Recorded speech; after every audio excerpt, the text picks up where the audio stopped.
Welcome to episode number 2 of the Leading with Empathy series. I'm really glad you're here. Today is a very important piece around culture. How do we develop and drive high performing cultures within teams with empathy? Now, performance is both critically important. We need to get results, we need to get outcomes. But too often, I think, when we think about high performance, we associate it with this sort of ruthlessness and this sense that we have to drive, and it's really hard work for people. And I want to talk about how do we build a high performing culture based around the idea of empathy. And the first thing we need to do when we think about this is understand a bit more about how our brains work. I love this quote from Bo Lotto. He says, "Our brains didn't evolve to see the world as it is. We can't. Instead, it evolved to see the world in the way that is most useful." And that means spotting patterns, trends, regularities in the world, reducing uncertainty, and enabling us to survive. And I want to focus in on that last little piece there. The job of your brain is to help reduce uncertainty, to make sense of the complexity around us. And we know that when our brains are feeling good and they're in this high performance state, it's because we have this sense of certainty. We know what we're doing, we're confident, and we're pushing on through any challenges. And unfortunately, when we build teams, that can be difficult. To build that sense of confidence can be hard. Part of the thing that really impacts this sense of confidence is that in our modern world, we quite often deploy very strong and strict rules into very complex systems and worlds.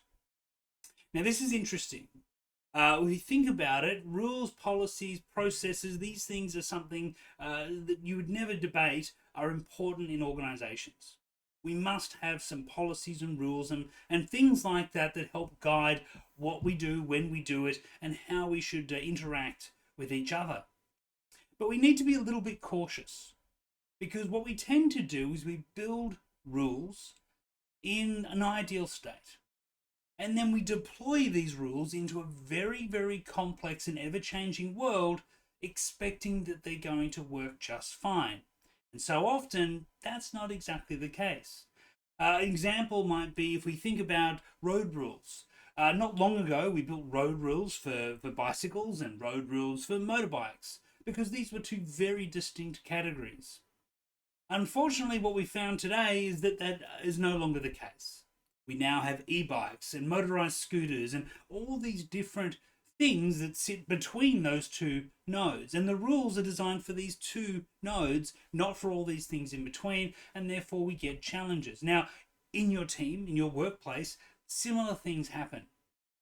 I want you to imagine that we've set up a situation for one of our team members, and we've said, listen, in this particular scenario, you should either do A or B.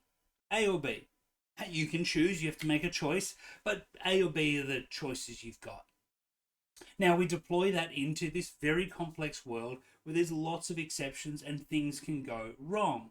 And what will happen almost undoubtedly is that the person we give this rule to will find a situation where they think A and B are both wrong.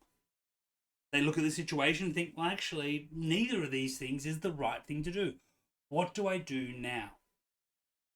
And we have to understand this is going to happen more and more as the world gets increasingly complex. The more complex the world is, the more often this is going to happen. So what does our person do in this situation?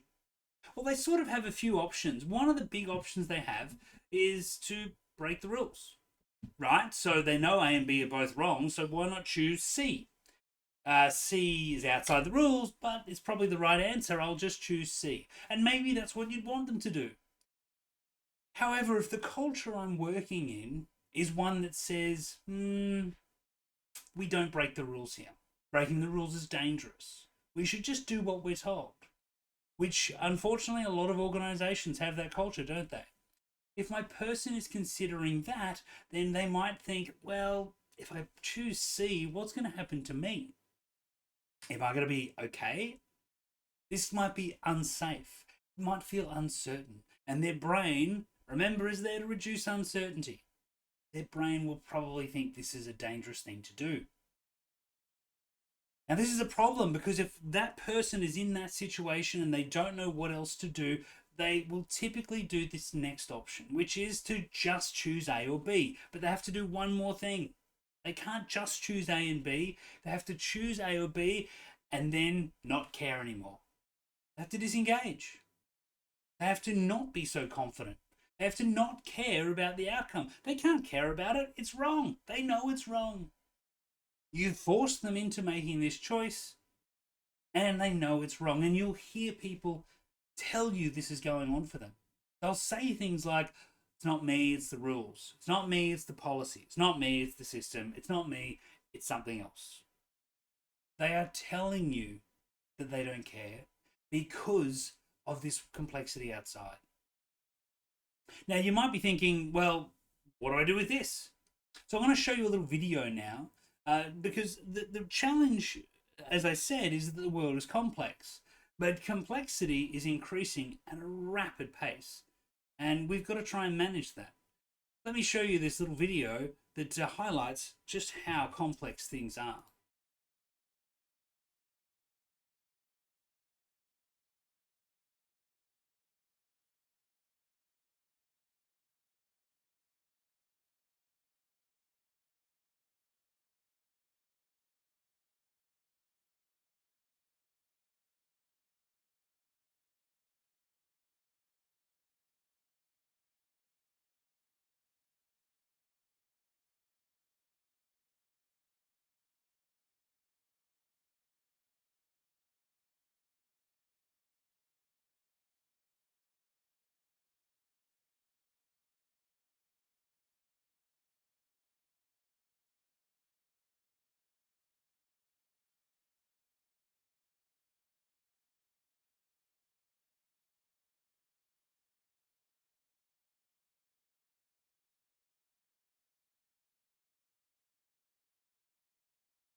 Now, as tongue-in-cheek as that might seem, and you might think that's a bit of fun, it just shows that even a story as simple as The Three Little Pigs can suddenly, in our modern world, explode in so many different directions. And the reality is, complexity is continuing to grow at an exponential rate. The things that we are dealing with now are nothing like anything your people have ever had to deal with in human history. And so what tends to happen when people are surrounded by this complexity and they're given these tight rules and they don't know how to deploy them, they focus on the one thing that they can try and control. Their brain focuses on survival. And in survival mode, people do some pretty interesting things. We start to create what I call a destructive culture. Now, destructive cultures can form very quickly. They're incredibly natural things to see occur when people are in this survival mode. And often when we see these types of behaviors, we really want to blame the person. We think it's them, it's the issue. But I want to be just really clear here. These destructive behaviors can occur in any organization, in any team, by anyone, under the right conditions. Now, the things we see in a destructive culture, we'll often see high levels of suspicion. People wondering, hang on, why have they got that and we don't? What are they doing over there? I saw them in a meeting room talking with the door shut. Something's up. You see these types of suspicious behaviors quite a lot. Gossiping is common. a lot of whispering, side notes, different groups. All of these things start to prevail in a destructive culture because people are looking for safety. They're looking for someone they can trust. The second thing you see high levels of is ignorance. That's not my job. That's not what I do. That's someone else's. Please, that's not me. We start to avoid those things that we don't want to do. We start to blame other people for not doing them. And we start to try and focus on what we can control and keep ourselves safe. And the third thing you see is high levels of defensiveness. People putting walls up, barriers, trying to block each other. You'll often see this manifest in lots of forms and policies and rules, things that if you want to engage with our team, you need to jump through 7 hoops on your nose with a ball balancing. And it's just really difficult to talk to people, to support each other, to work together effectively. Now, these often manifest in a few different ways. Destructive cultures used to be very aggressive. Have you worked in a place like this? It's desk banging, yelling, chest beating, all of these sorts of aggressive behaviors that really are scary and terrifying at times. Fortunately, there's less of this now than there used to be. There used to be a lot more of that in our past lives. But luckily now that's sort of turned down a little bit. Unfortunately, it's often gone way too far the other way. What we see a lot of now is what I would call an avoidant culture. Avoidant cultures, or on the surface, everyone's very nice. There's lots of smiling and nodding, very polite to each other, to each other's face, and behind others' backs, well, it's a different story. Avoidant cultures are usually yes in the boardroom and no in the hallway. There are people wanting to take things offline all the time, hiding things from each other, really trying to create a veil of everything's okay when really nothing is okay. And these two, avoidant and aggressive, neither of them are good. They're both terrible. But if I had to choose one, I'd probably take aggressive because at least it's obvious. And what we see today is this emergence of this avoidant cultures where people want to keep the peace, but they don't actually confront and work on the things that need to be discussed. Avoidant cultures can be very toxic and difficult to work in. The final thing you see a lot of in organizations with destructive cultures is high levels of internal competition, infighting, us versus them, silos that battle it out, leaders who make sure they try and keep resources for them and hide them away from others. This internal competition is devastating for an organization because in reality, no one wins unless we all win in an organization. An organization is like an organism. We can't have parts winning when others are losing. Imagine if your kidneys decided to gang up together against your liver. One of them might win, but it won't be you. What we need in organizations is not internal competition and fighting, but we need people to work together and support each other. So think about these. When have you seen these behaviors emerge in your organizations, in your teams? Are you in an avoidant organization now? Are you in an aggressive organization? Do you feel that sense of internal competition? Is there suspicion? Often we don't like to look for these things. Often we like to pretend they're not there. But doing that is an avoidant behavior. We must look for these so that we can manage them, so we can change them, and so we can build a better culture. Remember, these behaviors are not any way the sign of evil, bad people.